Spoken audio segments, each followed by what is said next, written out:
आज पागटी suddenly change हो गला। मो पुओ को स्कूल नहीं आसा बेले रास्तार हठात वर्षा एत जोर से कचाड़ा जे आम माँ पुओ दुज ओदा हो गलु। घर को आसा पुओ को एत जोर से थंडा है जे से खाली छिंकिला।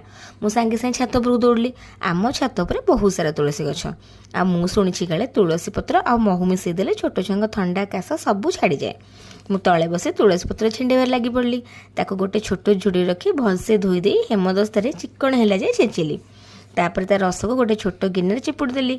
आउ से गोटे चमच महू पकई भलसे मिक्स करदेली। या देखिकी तो मो पुओ प्रथम मना करथिला पीबनी बोली, किंतु मु ताको बुझे सुझे पियाई देली। पी सारिबा परे किंतु ताको भारी टेस्टी लागिला। रास्तार कुकुर गोड़बारू ए कुनी बिलेटी आम घर को पलि आसाला। बिल्ली छुटी बहुत क्यूट थिला।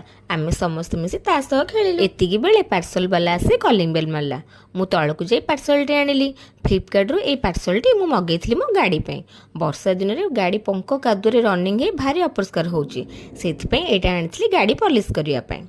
जदि आपण मानको एटा दरकार ताले निहाती कमेंट करिवे।